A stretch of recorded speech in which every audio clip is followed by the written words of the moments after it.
Hello everyone, welcome back to my channel. I am African Gamer here. Hopefully you guys are doing great. So today I wanted to make a video going over the 1 year anniversary for Warzone and a few new speculations that I have not touched up upon.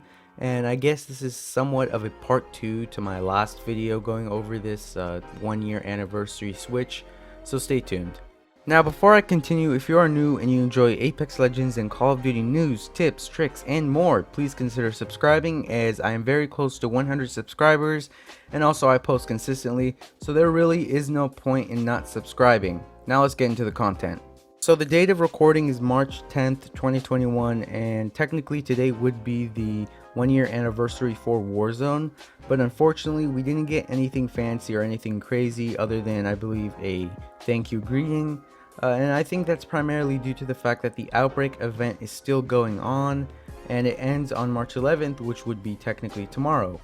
And quite frankly, I mean, I was expecting nothing crazy to happen today, obviously for the Outbreak event, but I'm going to go over what might happen tomorrow and what event or modes or even huge crazy stuff to happen when it comes to the 1 year anniversary. Now the first thing I want to go over would be Soap McTavish. Now for those who know, I've made a couple of videos about him before, talking about where he is / where he will be, and to just sum them up in general, we already know Soap is confirmed and teased by Infinity Ward and Activision in the final Warzone Intel mission cutscene, where Soap is talking to Price about how he is under attack half a click off the coast, which I assume is near prison or the shipwreck. And I've explained that he is confirmed and he will be coming soon, but the main question is when. Well, since Soap is one of the most favorited characters / operators in the Call of Duty universe, we know that Activision is gonna have to milk him in one way or another. And since the 1 year anniversary is very near, and obviously he has not been seen in Modern Warfare or Warzone, this has to be the perfect time to drop him. And to, of course, prove myself, I've actually talked about this bundle before, but here's a data mined version of what the bundle will look like. And this is way too good to be fake from what I'm seeing, so this is something to definitely get hyped for. But not only that, but furthermore, there is an interesting thing about this bundle. One of the blueprints is actually called the Sirach, and for those who've been playing Warzone for the past couple of weeks, would know that the Sirach is actually a blueprint for the CX-9, which is a new unreleased SMG, and how we know is it's actually been ground loot in Warzone for a little while now, and it's called the Sirach in Warzone, so we already know what it's going to look like / feel and how devastating the weapon will be. So since it's coming with Soap, it all just adds up perfectly. Now with Soap out of the way, let's go over one of the more anticipated versions or rumors of the year 1 anniversary for Warzone, and that would be none other than a new map or destroyed Verdansk. Now we've had Verdansk for so long, as a matter of fact for exactly a year now, and throughout the months and weeks and stuff, it's been pretty bland for all I know.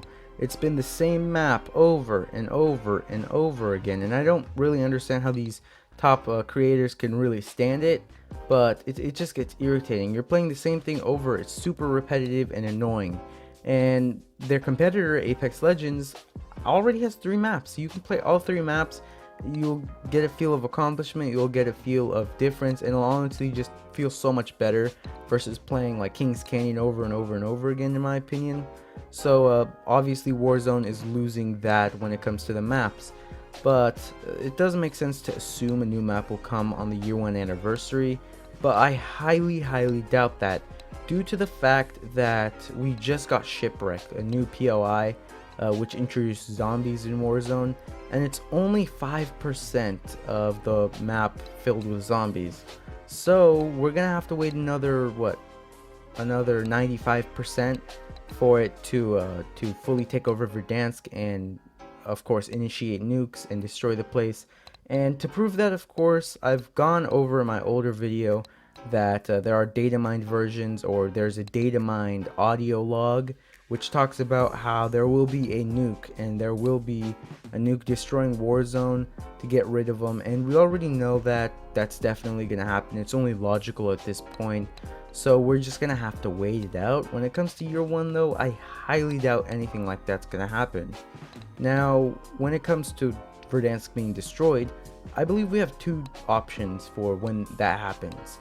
The first option is the same map, Verdansk, but completely reshaped and destroyed, or more of a, I guess, apocalyptic feel.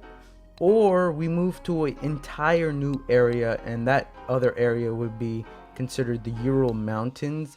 I've heard many content creators go over that. I've heard many other data miners, leakers talk about how the Ural Mountains will be the next POI, or the next map I should say. So we got that going for us, but I believe there will be a third option, and it would be both. We will get a destroyed Verdansk and a Ural Mountains. Now, hopefully that is the case, because then Warzone will have two maps, it'll feel so much fresher, and honestly, it could definitely compete with Apex Legends on the map side of things. But that is somewhat unlikely, because we already know Activision, we already know Infinity Ward, Treyarch. They don't really want to put the work in, they don't want to put too much effort into the game, you know, because they're not getting paid for that. So we're just gonna have to wait and see, but when it comes to the year 1 anniversary, don't get too hyped for a new map. Now, with that all said and done, thank you so much for watching. If you enjoyed, please make sure to like, also subscribe. With that said and done, peace out.